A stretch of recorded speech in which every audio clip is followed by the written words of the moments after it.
Pengunjung wanita ini tiba-tiba jatuh pingsan saat antri berdesakan di halaman Masjid Istiqlal, Jakarta, dievakuasi ke dalam masjid. Antrian warga berdesakan di tengah terik matahari membuat pengunjung ini kelelahan. Membludaknya pengunjung pameran kebudayaan dan keagamaan Indonesia Arab Saudi memaksa mereka masuk bergantian. Mengantisipasi pengunjung pingsan, panitia pun terpaksa menutup pameran sementara hingga membuat pengunjung dari luar Jakarta kecewa. Pameran digelar sebagai penanda tonggak baru diplomasi budaya kedua negara yang menghadirkan warisan Islam dengan pendekatan interaktif dan edukatif. Pameran digelar hingga 3 Mei mendatang. Dari Jakarta, Rani Sanjaya, iNews melaporkan.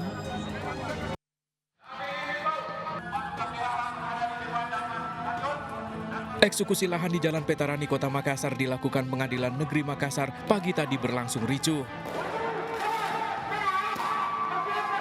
Petugas bentrok dengan massa pemilik lahan yang coba menggagalkan eksekusi. Petugas melepaskan tembakan gas air mata dan water cannon untuk bisa membubarkan aksi massa. Eksekusi lahan dilanjutkan siang ini menggunakan alat berat dan melibatkan sebanyak 900 personil.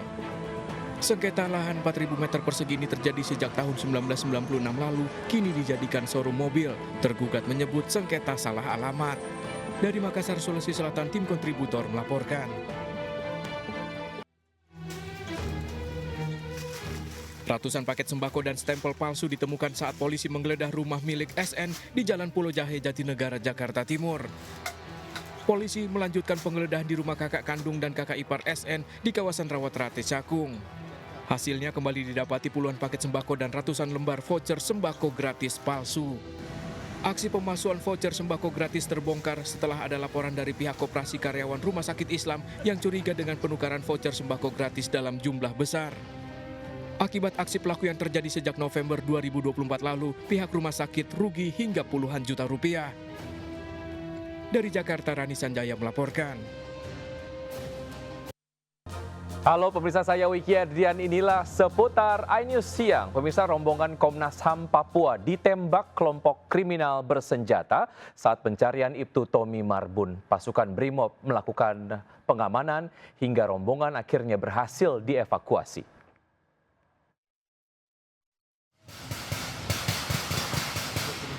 Rombongan Komnas HAM Papua ditembaki kelompok kriminal bersenjata saat turun ke Sungai Rawara, distrik Mokonat, Teluk Bintuni, Papua Barat. Rombongan ditembak dari arah seberang sungai saat pencarian Ibtu Tommy Marbun yang hilang sejak Desember 2024. Pasukan Brimob yang melakukan pengamanan berhasil memukul mundur kelompok kriminal bersenjata ke dalam hutan hingga rombongan akhirnya berhasil dievakuasi. Kurang lebih pas jam 7:10 kami ditembak oleh kelompok sipil bersenjata. Kami berlima, syukur bisa selamat melakukan perlindungan diri, 4 kali ditembak dan syukur mendapat perlindungan dari anggota Brimob melakukan tembakan balasan dan kami bisa selamat. Aparat terus menggelar operasi pencarian Ibtu Tommy Marbun yang hilang sejak Desember 2024. 510 personil gabungan diterjunkan dalam operasi AB Moskona tahap 3. Mantan Kasat Reskrim Polres Teluk Bintuni, Ibtu Tommy Samuel Marbun hilang sejak Desember 2024 usai kontak tembak dengan KKP Papua.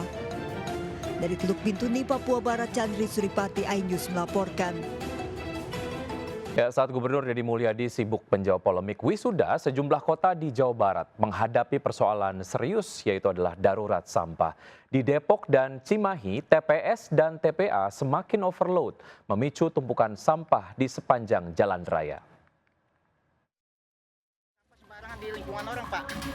Enggak udah kebiasaan, Pak. Di sini memang lagi diancam, Pak.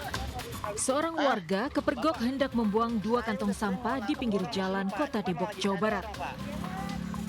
Kasus ini bukan kali pertama hingga membuat geram warga sekitar. Jangan bilang maaf, Bapak mau ke lingkungan Bapak di kemarin gitu, Pak. Selain perilaku warga buang sampah sembarangan, Kota Depok juga hadapi darurat sampah serius. Gunungan sampah di TPA Cipayung makin overload. Pemkot Depok telah meminta izin untuk membuang sampah di TPA Lulut Nambo Bogor sebanyak 730 ton per hari. Namun baru disetujui 10 ton per hari. Kota Cimahi juga menghadapi darurat sampah. Ribuan ton sampah rumah tangga terlihat di sejumlah titik kota. Hingga muncul TPS liar di pinggir jalan yang memicu bau busuk menyengat. Penumpukan sampah di jalanan akibat pembatasan pengiriman ke TPA Sarimukti. Pemkot Cimahi akan meningkatkan kapasitas mesin insinerator di TPS untuk mengelola sampah residu menjadi bahan baku paving block.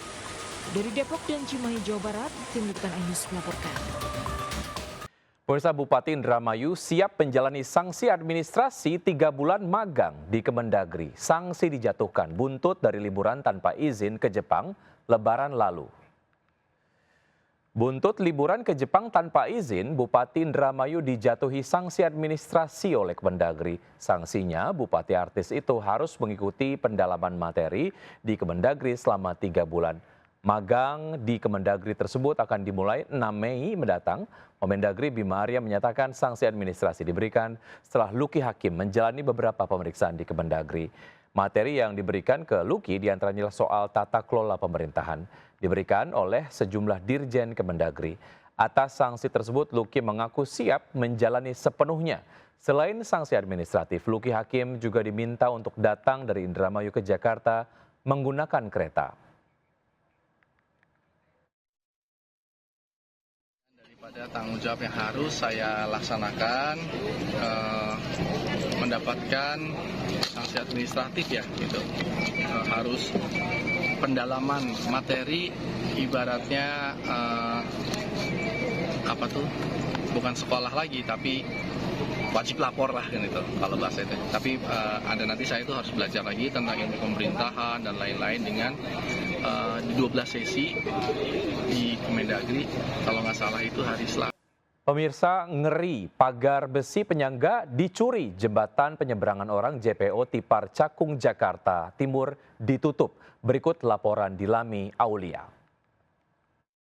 Jembatan penyeberangan orang atau JPO Tipar Cakung Jakarta Timur kini telah ditutup oleh pihak petugas Satpol PP Jakarta Timur sejak kemarin, yang mana ini ditutup dengan garis dan juga terpal ya, dan sehingga ini masyarakat tidak bisa naik ke atas JPO.